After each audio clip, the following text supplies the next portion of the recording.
Imagine a world with one voice, a single human family, living on a vast plain, speaking a single language. Their ambition was as unified as their speech, to build a tower that would scrape the heavens, a monument to their own power, a way to make a name for themselves and ensure they would never be scattered. This is the story of how that single voice was shattered into thousands, and how, centuries later, it was miraculously brought back into harmony. In the ancient land of Shinar, the people gathered.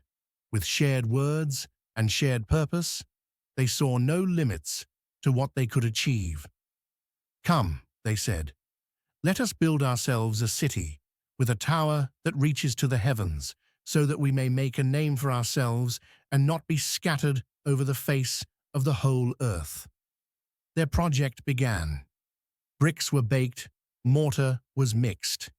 The structure rose from the dusty plain, a testament not to God, but to human ingenuity and pride. It was a fortress against the unknown, a declaration that they, and they alone, were the masters of their own destiny. Their unity was powerful, but it was a unity centered on themselves. But the Lord came down to see the city and the tower the people were building. He saw their unity being used not for connection, but for consolidation of power. He saw pride where there should have been worship. He recognized that this self-centered ambition, if left unchecked, would lead them to believe nothing was impossible for them. So, in an act that would define human history, God confused their language. A bricklayer shouted for more mortar, but the words that came out were gibberish to his partner. A foreman gave a command and was met with a blank, uncomprehending stare. The single voice of humanity was fractured in an instant. Imagine the chaos, the frustration, the fear. Communication, the very foundation of their society and their project, crumbled. Suspicion replaced cooperation. Anger replaced ambition. Unable to understand one another, the workers laid down their tools. The great tower stood unfinished, a silent monument to fractured pride. From this confusion, new groups began to form. Those who suddenly spoke the same new tongue huddled together, looking with distrust at the others. Families, clans, and entire peoples turned their backs on the failed project and on each other, scattering across the face of the earth, just as they had originally feared. The Tower of Babel didn't just create different languages, it created division, misunderstanding, and the very concept of the other. For thousands of years, this was the state of humanity, a world of countless tongues and cultures, separated by invisible walls of language and tradition. Nations rose and fell. Empires clashed. The echo of Babel's curse could be heard in every conflict, in every moment of misunderstanding between peoples. The dream of a unified humanity seemed lost forever. But a promise was quietly unfolding. A new plan was in motion, not one built from the ground up with brick and mortar, but one that would descend from heaven down to earth. Fast forward to Jerusalem. The city is bustling, filled with pilgrims for the Feast of Weeks, a Jewish harvest festival. But hidden away in an upper room, a small group of Jesus' followers are waiting. He has ascended to heaven, leaving them with a strange and profound command. Wait in the city for a gift, for the power of the Holy Spirit. They are confused, likely afraid, and unsure of what comes next. They pray together, bound by a shared memory and a fragile hope. They are about to become the epicenter of an event that will not just change their lives, but will directly answer the ancient curse of Babel. Suddenly, a sound fills the room. It's not a gentle breeze, but the roar of a mighty, rushing wind. It sweeps through the house, a powerful, invisible presence. The disciples look at each other in awe, and alarm, feeling the very air charged with divine energy. Then something even more astonishing appears.